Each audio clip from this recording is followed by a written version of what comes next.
Hello students, मैं doctor Anil Arora, department of botany, Dungar college Bikaner से। आज हम बात करेंगे पादप सूचकों या प्लांट इंडिकेटर्स के बारे में। प्लांट इंडिकेटर्स वो होते हैं जो अपनी उत्पत्ति, लक्षणों और व्यवहार से उस हैबिटेट या आवास पर पाए जाने वाले पर्यावरणीय कारकों में बदलाव या परिवर्तन को प्रदर्शित करते हैं। The occurrence, characters and behavior of plant are thus indicator of the combined effect of all factors prevailing in a habitat. एक पादप जाति अथवा पादप समुदाय संयुक्त रूप से पर्यावरणीय अवस्थाओं पर पड़ने वाले प्रभाव को दर्शाता है। तो इसलिए हम इन्हें बायोलॉजिकल इंडिकेटर और बायो इंडिकेटर या फाइटो इंडिकेटर के रूप में भी इन्हें जाना जाता है। इन्हें जैव सूचकों के रूप में भी जाना जा सकता है। In other words, plants which indicate some very specific conditions of environment are called plant indication. दूसरे शब्दों में हम कह सकते हैं कि पादप किसी भी स्थान पर, किसी भी इकोसिस्टम में या किसी भी पारितंत्र में विशेष पर्यावरणीय परिस्थितियों को दर्शाते हैं या उनके उस इकोसिस्टम में पाए जाने को इंडिकेट करते हैं, तो उन्हें हम प्लांट इंडिकेटर्स कहते हैं। Characteristic features of plant indicators, पादप सूचकों के जो प्रमुख लक्षण हैं। On the basis of distribution the indicators may be steno species और eury species. The steno is used to indicate narrow limits of tolerance and eury is used to indicate wide limits of tolerance. हम इनके वितरण के आधार पर कह सकते हैं कि पादप सूचक जो होते हैं वो स्टेनो या यूरी प्रकार के हो सकते हैं। स्टेनो सूचक वो होते हैं जो सहनशीलता की बड़ी छोटी रेंज को, नैरो लिमिट को दिखाते हैं, जबकि यूरी जो सूचक होते हैं वो बड़ी सहन शक्ति या वाइड लिमिट्स ऑफ टॉलरेंस को प्रदर्शित करते हैं। अर्थात जो स्टेनो जातियां हैं या स्टेनो सूचक होते हैं वो वातावरण में होने वाले छोटे से छोटे परिवर्तन को दर्शाते हैं, जबकि यूरी जो जातियां होती हैं या यूरी सूचक जो होते हैं वो बड़े पैमाने पर होने वाले वातावरणीय परिवर्तनों को प्रदर्शित कर सकते हैं। A plant may show wide limits of tolerance और certain conditions and narrow limits of tolerance for other condition. एक पादप कुछ पर्यावरणीय कारकों के लिए बहुत कम सहनशीलता दर्शाते हैं या वही पादप कुछ अन्य पर्यावरणीय कारकों के लिए बहुत सहनशीलता दर्शा सकते हैं। जैसे हम कह सकते हैं कि किसी एक पारितंत्र में कुछ पादप तापमान के बढ़ने के साथ ही वो पादप जलने लगते हैं या उनके बॉडी के अंदर, उनके बिहेवियर के अंदर परिवर्तन होने लगता है। लेकिन वही पादप अगर आर्द्रता बढ़ती है तो उन पर कोई प्रभाव नहीं पड़ता। Plants of large species are better indicator than plants of small species. बड़ी जातियों के जो पादप होते हैं वो अच्छे सूचक माने जाते हैं, जबकि छोटी जातियों वाले पादप जो होते हैं उन्हें थोड़ा कम रिलायबल या विश्वसनीय प्रकार का पादप सूचक माना जाता है। Before relying on single species और group of species as indicators there should be abundant field evidence. किसी भी पादप जाति या किसी भी जातियों के समूह को पादप सूचक मानने से पहले हमें यह विश्वास कर लेना चाहिए फील्ड के, अर्थात क्षेत्र भ्रमण करके हमें यह पता लगा लेना चाहिए कि वास्तव में वातावरण में परिवर्तन होने से इन जातियों पर कोई प्रभाव पड़ता है या नहीं पड़ता। Numerical relationships between species, population and whole community often provide more reliable indicators than single species. एक जाति की अपेक्षा यदि पूरे समुदाय के अंदर परिवर्तन होता है तो ऐसे पादप अधिक विश्वसनीय पादप सूचक माने जाते हैं। Different types of plant indicators, विभिन्न प्रकार के पादप सूचक निम्नलिखित हैं। प्लांट इंडिकेटर्स फॉर एग्रीकल्चर, कृषि के लिए पादप सूचक। Many plant indicators decide whether soil is suitable for agriculture और नॉट। बहुत सारे पादप सूचक ऐसे होते हैं जो मृदा के बारे में बताते हैं कि वो कृषि के लिए उचित है या नहीं है। The growth of particular crop plant is seen under different environmental condition, and if growth is satisfactory in a particular soil, that soil is considered to be suitable for the agriculture. यदि हम किसी विशेष crop को या विशेष फसल को अगर हम वहाँ उपस्थित एनवायरमेंटल कंडीशन, पर्यावरणीय अवस्थाओं में अच्छी वृद्धि के साथ उन्हें देखते हैं, जहाँ उनकी वृद्धि अच्छी होती है, तो हम मानते हैं कि यहाँ पर जो मृदा है वो कृषि के लिए सूटेबल है, कृषि के लिए उचित है। For example, growth of short grasses indicate that water is less in the soil. यदि किसी स्थान पर घास छोटी रह जाती है तो यह बताती है कि वहाँ वहाँ मृदा में जल की कमी है। A natural growth of tall and short grasses indicates the soil is fertile and is also suitable for the agriculture. यदि किसी स्थान पर लंबी या छोटी घास सामान्य प्राकृतिक तरीके से अच्छी वृद्धि दर्शाती हैं तो हम मान सकते हैं कि उस स्थान की मृदा एग्रीकल्चर के लिए उपयुक्त है। Plant indicators for groundwater. Certain plant communities indicate the depth of groundwater. बहुत से पादप समुदाय जमीन में या मृदा में या उस स्थान पर जहाँ वो उग रहे हैं वहाँ पर ग्राउंड वाटर यानी ज़मीन के नीचे पाए जाने वाले जल की गहराई को दर्शाते हैं। Centre arid zone research institute Jodhpur has made the use of certain plant communities to indicate the depth of ground water and salinity level of the ground water. तो इस जल के बारे में इसमें कितनी सैलिनिटी है, इसमें कितना खारापन है या वो जल कितना गहरा उस भूमि पर उपलब्ध है, इसके बारे में centre arid zone research institute Jodhpur ने बहुत सारे पादप समुदायों को पहचाना है या उन पर अपना विशेष कार्य रिसर्च वर्क किया है। For example, euphorbia caudicifolia and acacia senegal indicate the depth of water up to 12 to 18 मीटर। उदाहरण के लिए यूफॉर्बिया caudicifolia और अकेशिया सेनेगल जो है वो भूमि पर उपस्थित अंडरग्राउंड वाटर के बारे में बताते हैं कि इस स्थान पर जो जल है वो 12 से 18 मीटर की गहराई पर उपलब्ध है। ये यूफॉर्बिया caudicifolia और Acacia Senegal.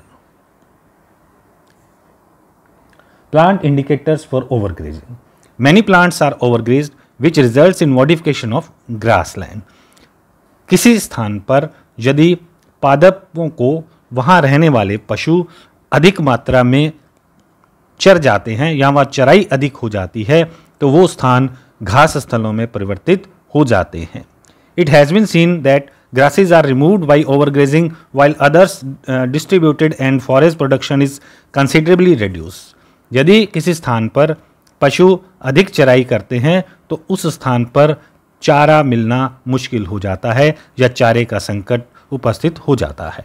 Some plants which are vigorous and undistributed remain viable and become distinct from rest of the plants.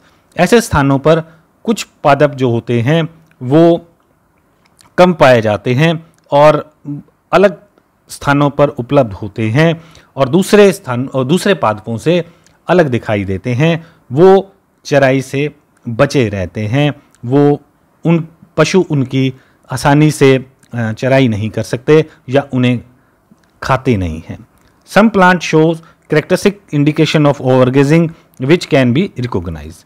कुछ पादप किसी भी स्थान पर ओवरग्रेजिंग या अधिक चराई को दर्शाते हैं और उन्हें आसानी से पहचाना जा सकता है।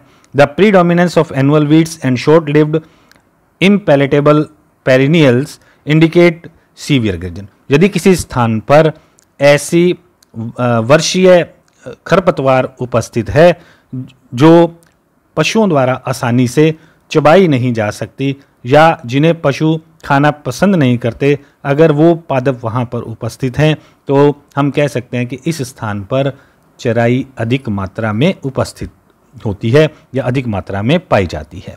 Example of such plants are Polygonum, Chenopodium, Lepidium and Verbena. Some plants are less pronounced and show poor or no overgrazing. Example of these plants are Opuntia, Grindalia, Vernonia इत्यादि। यदि किसी स्थान पर पॉलीगोनम, चिनोपोडियम, लेपिडियम जैसे पादप अगर उग रहे हैं तो हम कह सकते हैं कि वहाँ पर चराई अधिक होती है। और इसके विपरीत यदि किसी स्थान पर हम ओपुंशिया यानी जिसे हम कहते हैं ओपुंशिया या हम ग्रिंडेलिया, वेरनोनिया जैसे नागफनी जैसे पादपों को अगर हम देखते हैं तो हम कह सकते हैं कि इन स्थानों पर कम चराई होती है।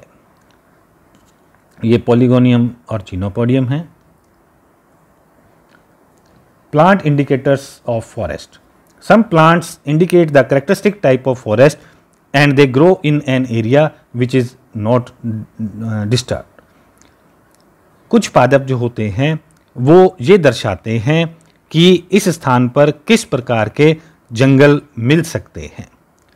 उदाहरण के लिए narenga porphyrocoma is a grass which binds the soil. उदाहरण के लिए जो नरेंगा पोरफाइरोकोमा पादप है ये एक प्रकार की घास होती है जो मृदा को बांधने का काम करती है। इन सच ए सॉइल साल शोरिया रोबस्टा कैन बी कल्टिवेटेड। इन स्थानों पर शोरिया रोबस्टा या साल के वृक्षों को उगाया जा सकता है। Voila species in western Himalayas is a suitable indicator for plantation of Cedrus deodara and Pinus vallisvistiana।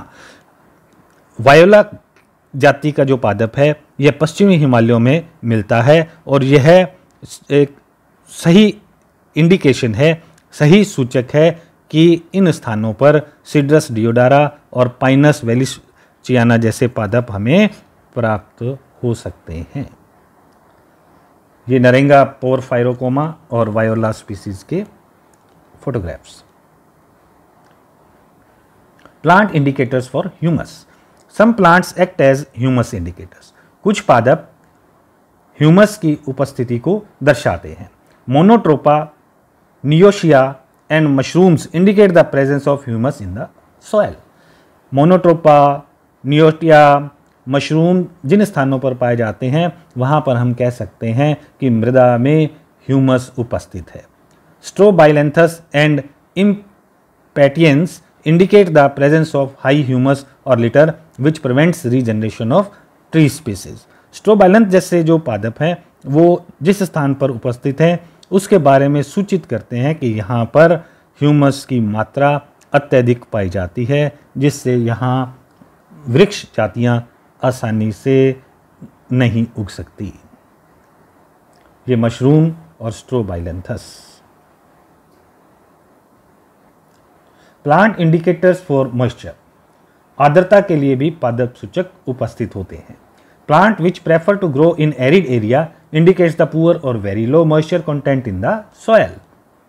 ऐसे पादप जो एरिड एरियाज के अंदर पाए जाते हैं, जो रेगिस्तानी शुष्क प्रदेशों में पाए जाते हैं, वो दर्शाते हैं कि यहाँ पर आर्द्रता की कमी है, जैसे saccharum munja, acacia nilotica are such plant. Some plants grow in low soil moisture as citrullus colocynthis. Citrullus colocynthis जो पादप है वो कम मृदीय आर्द्रता में भी आसानी से उग जाता है। Echinops, echinatus and cassia auriculata are found in the area of deep water table. Echinops, echinatus और कैशिया ऑरिकुलेटा ऐसे स्थानों पर मिलते हैं जहां पर जल का स्तर बहुत नीचे होता है, अर्थात वहां पर सॉइल में आर्द्रता की कमी पाई जाती है। Typha and vetiveria grow in water logged soil. तो टाइफा और वेटिवेरिया ऐसी मृदा में पाए जाते हैं जहां जल की अधिकता होती है, अर्थात वहां पर आर्द्रता भी अधिक होगी, अधिक आर्द्र अवस्थाएं पाई जाएंगी। Growth of juncus and carex indicates the swampy conditions. Juncus जहां पर उपस्थित है या कैरेक्स पादप हमें जहां पर मिलता है, हम कह सकते हैं कि उस स्थान पर दलदलीय अवस्थाएं होंगी। Mangrove vegetation and Polygonum are found in waterlogged saline soils. Mangrove प्रजाति के पादप और पॉलीगोनम जातियां यदि किसी स्थान पर पाई जाती हैं तो हम कह सकते हैं कि वहाँ का जो मृदा है उसमें जल की अधिकता है और जल भी खारा है या जल में साल्ट अधिक मात्रा में पाए जाते हैं। ये सैक्रम है, इकाइनोपस जो पहला इधर आप फोटोग्राफ जो पहला आप देख रहे हैं, यह फोटोग्राफ जो है ये सैक्रम का है, ये इकाइनोप्स इकाइनेटस है, दिस इज टाइफा पॉलीगोनम, ये इन पादपों के फोटोग्राफ्स हैं। Plant indicators for soil types. Many plant indicate the characteristic soils. बहुत मृदा के प्रकार के बारे में भी पादप सही सूचना उपलब्ध कराते हैं, जैसे कैजुराइना, आइपोमिया, सिट्रुलस, कैलिगोनम, लाइसियम और पेनिकम। ये इस प्रकार के पादप होते हैं जो सैंडी सॉइल में उगते हैं, जो रेतीली मृदा में पाए जाते हैं, जो रेगिस्तानों में पाए जाते हैं। Saccharum munja prefers to grow in sandy loam. जो सैक्रम मुंजा पादप है वो जिस स्थान पर पाया जाता है उस स्थान की जो मृदा होती है वो बालू लोम प्रकार की होती है, सैंडी लोम्स प्रकार की होती है। इन पेरेटा सिलिंड्रिका पादप है या वेटिवेरिया पादप है, वो क्ले सॉयल्स, क्ले मृदा के अंदर, चिकनी मिट्टी के अंदर उगता है। तो हम कह सकते हैं कि जिन स्थानों पर ये जातियाँ उपस्थित हैं वहाँ चिकनी प्रकार की मृदा पाई जाती है। कॉटन या कपास जिन स्थानों पर पाई जाती है वो सूचित करती है कि यहाँ की मृदा काली मृदा है, ब्लैक सॉइल है। कैजुराइना और पेनिकम उनके photographs. Plant indicators of minerals. Many plant indicate the presence of characteristic minerals in the soil. बहुत सारे पादप जिन स्थानों पर उगते हैं वो यह सूचित करते हैं कि इन स्थानों पर विशेष प्रकार के खनिज या लवण पाए जाते हैं। These plants are called metal locals और metallophytes. For example flowering plants grow in the presence of specific metals. कुछ पादप विशेष प्रकार के मेटल्स की उपस्थिति को दर्शाते हैं, विशेष प्रकार की धातुओं की उपस्थिति को दर्शाते हैं। जैसे वेलोजिया कैंडिडा, ये उन स्थानों पर पाया जाता है जहाँ जमीन में हीरे मिलते हैं। यह पादप ब्राज़ील में उपस्थित होता है। पेपावार, लाइबोनोटिकम और थ्यूजा, ये पादप उन स्थानों पर पाए जाते हैं जहाँ पर गोल्ड पाया जाता है, जहाँ पर सोना मिलता है। उन स्थानों पर पेपावर, लाइबोनोटिकम और थ्यूजा की जातियाँ मिलती हैं। Eriogonum ovalifolium indicates the presence of silver minerals in soils in USA. America में एरियोगोनियम ओवेलिफोलियम पादप जिन स्थानों पर उपस्थित होता है वो वहाँ पर सिल्वर या चांदी के लवणों या खनिज की उपस्थिति को बताता है। स्टिलेरिया सेटेक्सिया स्पेन में मिलता है और ये मृदा में मरकरी की उपस्थिति को, पारे की उपस्थिति को दर्शाता है। ये वेलोजिया कैंडिडा और स्टिलेरिया सेटेक्सिया के photographs. Indicators of fires. Some plants are well adapted to grow in burnt and highly disturbed areas, as for example Agrostis himalis, Epilobium sapicatum, Populus tremuloides. कुछ पादप उन स्थानों पर अच्छी वृद्धि दर्शाते हैं जिन स्थानों पर आग लगने से राख मिलती है या जिन स्थानों पर जंगलों में आग लग जाती है। उन स्थानों पर एग्रोस्टिस, एपिलोबियम और पॉपुलस की उपस्थिति हमें ये बताती है कि यहाँ पर जंगलों में आग लगती है या लग सकती है। Pteris aquilina and fungus pyronema confluens grow in areas subjected to fire. इसी तरह से टेरिस और पायरोनिमा जो एक फंगस है वो हमें बताती है कि इन स्थानों पर या तो आग लगी है या भविष्य में आग लगने की संभावना होती है। Indicators of petroleum deposits, some protozoans as fusulines indicate petroleum deposit in the area. इसी प्रकार जो प्रोटोजोन्स है फ्यूजिलिन्स, वो मृदा में पेट्रोलियम डिपॉजिट की उपस्थिति को दर्शाता है। रेग्रोस्टिस हाइलेमिस और पॉपुलस ट्रेमुलॉइडिस, उनके photographs. Plant indicators for pollution, the use of vegetation as biological indicator of environmental pollution has a long history.